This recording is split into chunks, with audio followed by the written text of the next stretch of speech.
So I'm like, okay, so you've now done that. That's ridiculous.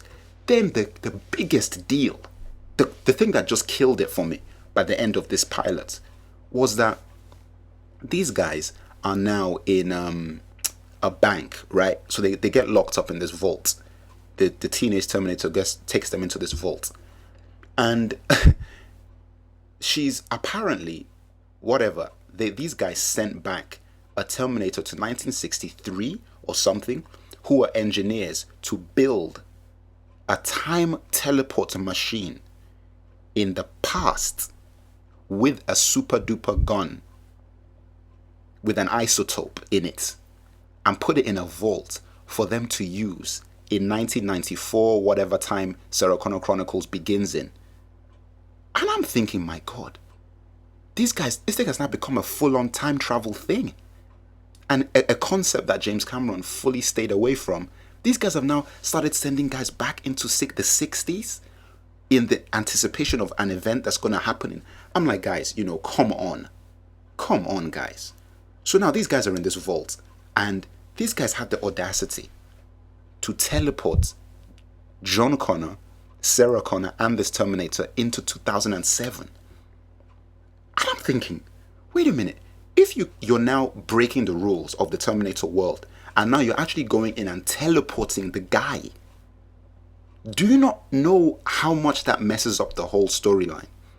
That you've now introduced the idea that these robots or the resistance or whatever have the technology and know-how to start sending back technicians to build time machines in whatever time period they want to, and start actually teleporting humans around time.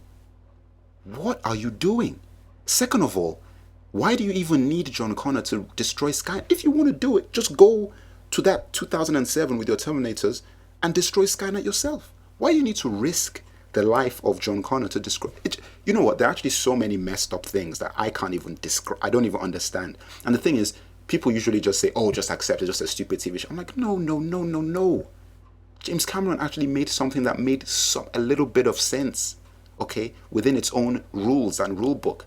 Once you've now spent like 20 years trying to accept something which you're a fan of, and guys just come in and just, because they've got the rights, they use all the real names, all the real stuff, and just mess everything up. They even had the wife of the guy who built Skynet in this pilot episode. So now, even if you're trying to pretend this has nothing to do with T2, they had this guy's wife in there, his kid, and the house that they were in and everything. So you're like, oh my God, so it's really connected to T2. So you can't even pretend it's not.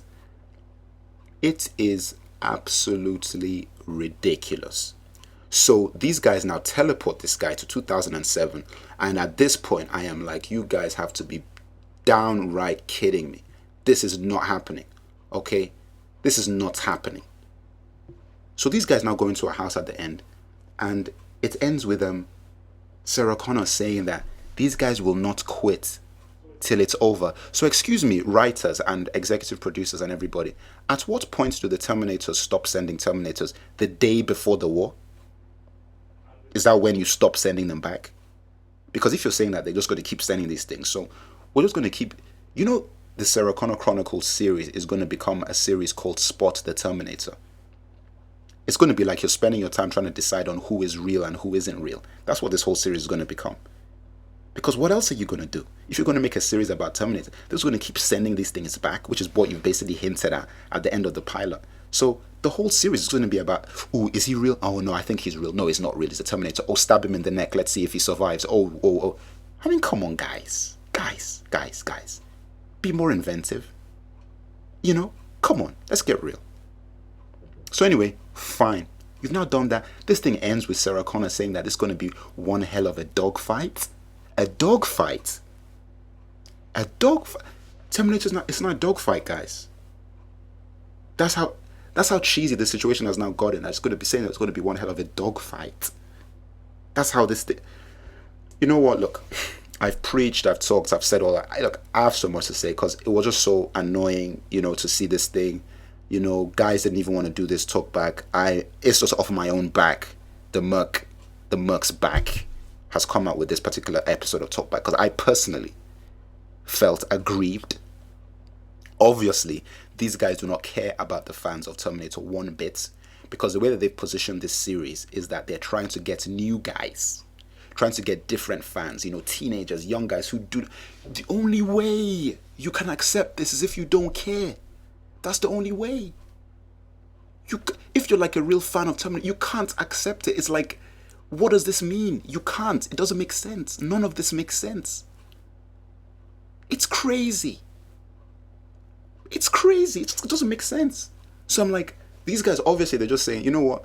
We're just going to go out there and try and compete with Smallville.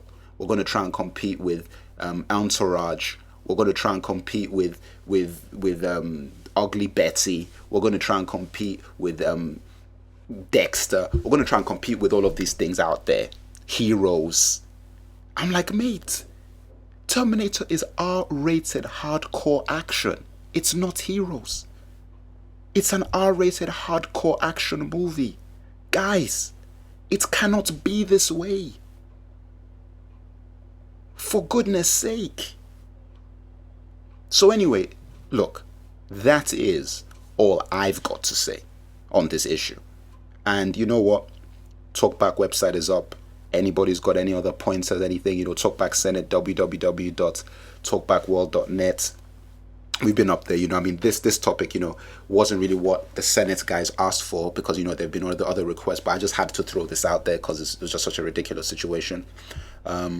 We've got other issues on the horizon as well that we're going to discuss. Obviously, the Brandon Routh and Bryan Singer not being involved in the next Superman installment, which I'm very, very happy about. I mean, I could not be happier about that scenario, to be honest with you. But that's like another Talkback episode. We'll be dealing with that. But yeah, basically, it is shocking what's going on. And definitely, anybody wants to join in the debates, Talkback Senate's up online. Get over there. Bay out, Spielberg in.